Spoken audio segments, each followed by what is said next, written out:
bursting at one time.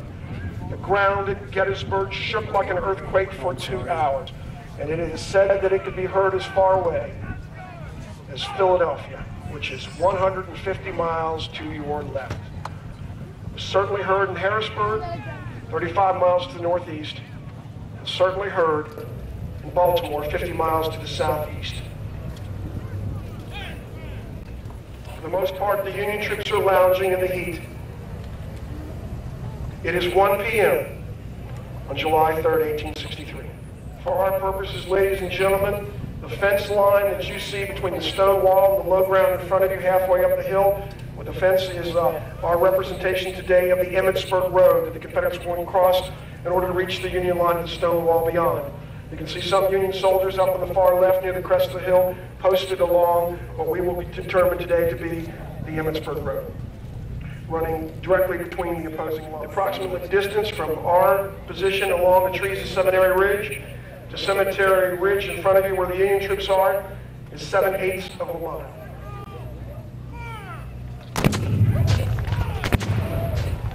Two signal guns go off in succession, and that is the indication for the bombardment to begin. Now folks, look up at the distance. Perhaps you'll see up there General Hancock, commander of the Union 2nd Corps.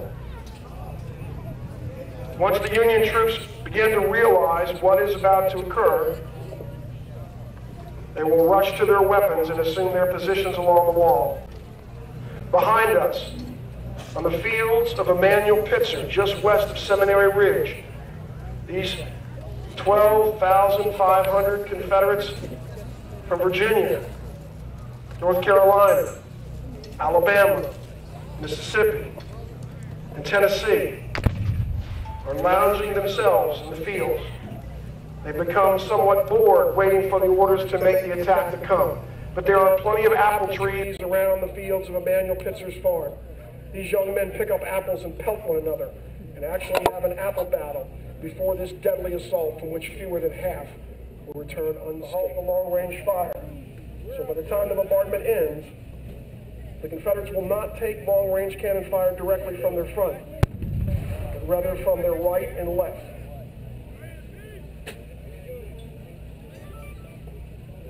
The cannon you just saw discharged on the left would represent some of the cannons on Cemetery Hill.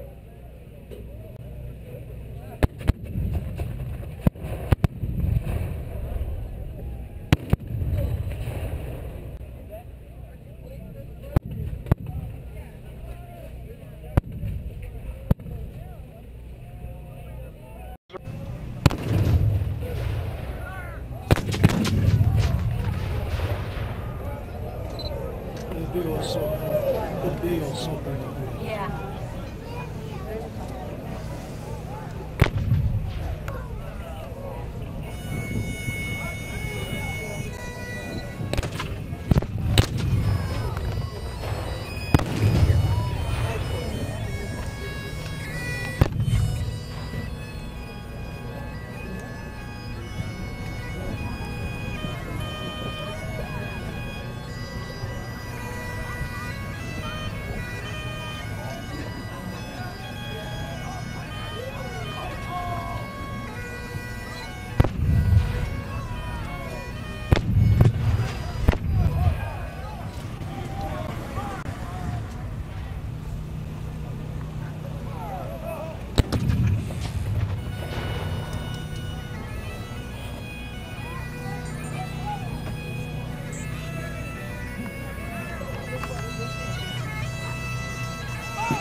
Ladies and gentlemen, please be aware that we will have an officer portraying the role of Brigadier General Lewis Armistead here on the field.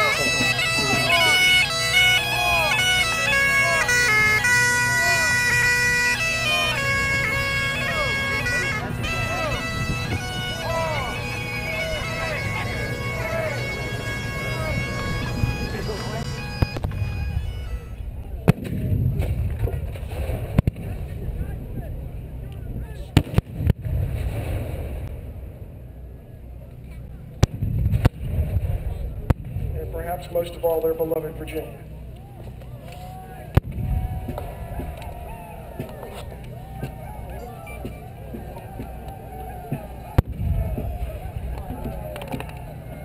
And now these men step out of the woods, through their guns, and into history.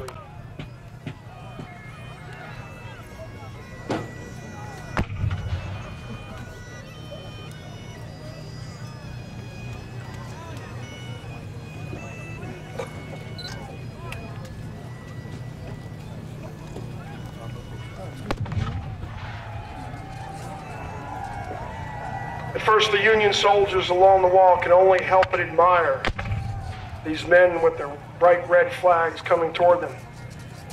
As gaps are created in their lines by cannonballs exploding, the men begin to dress the lines. What that means is as they're moving forward, they close the gaps by moving shoulder to shoulder. Very, very difficult maneuver while moving forward, particularly so while under fire.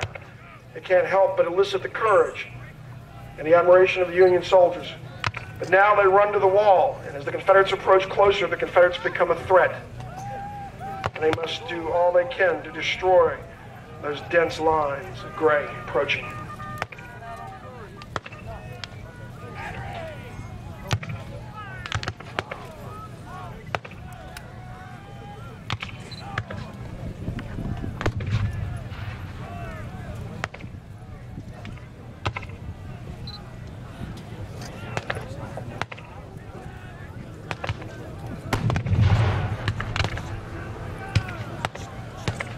As General Hancock rides among his men, an orderly approaches and says, "General, you must get down. We cannot afford to lose you." And Hancock looks down and says, "There are times when the life of a corps commander does not count."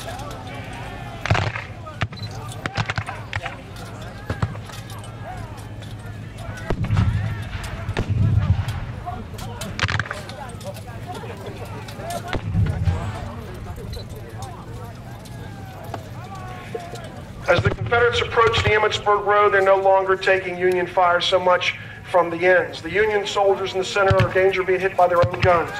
Now the Union guns open up at short range with canister. Imagine a high-C fruit drink can made of tin, packet full of golf ball size lead balls packed in sawdust, and have it explode out of a cannon like a giant shotgun. At 100 to 200 yards, canister is absolutely deadly. Things are so desperate, the Union gunners are using double and triple canister. That means they're packing 2 or 3 cans in the barrel at one time. That can cause your own guns to explode.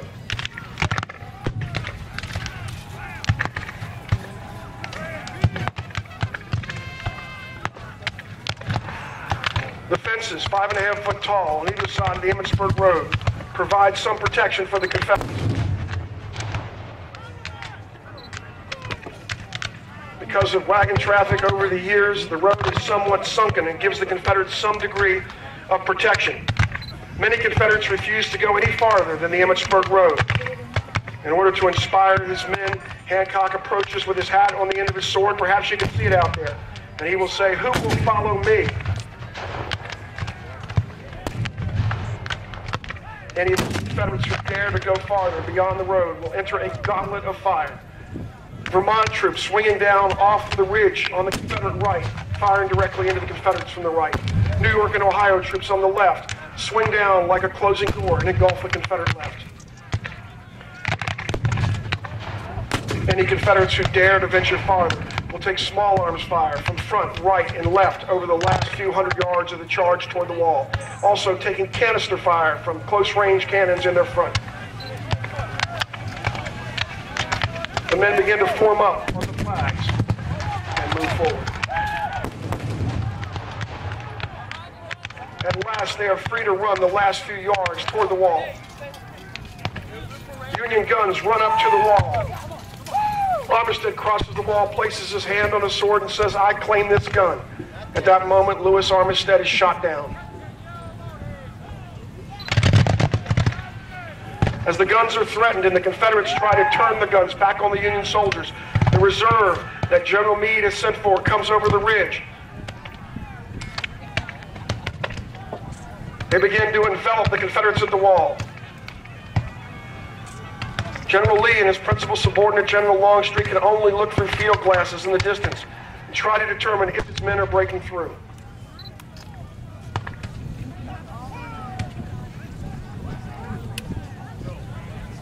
The Confederates are encircled.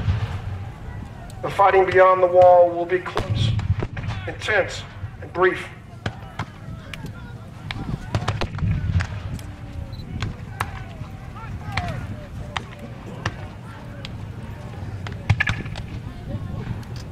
Few Confederates who crossed the wall will return to Seminary Ridge.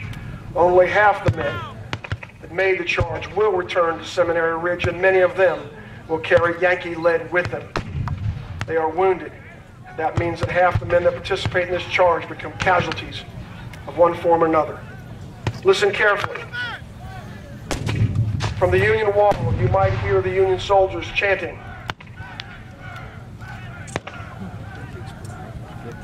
They are chanting Fredericksburg, Fredericksburg, reminding the Confederates of a very similar assault that the Union Army had made 6 months before in Fredericksburg, Virginia, across an open field. That assault, too, failed. And now the Union has its revenge.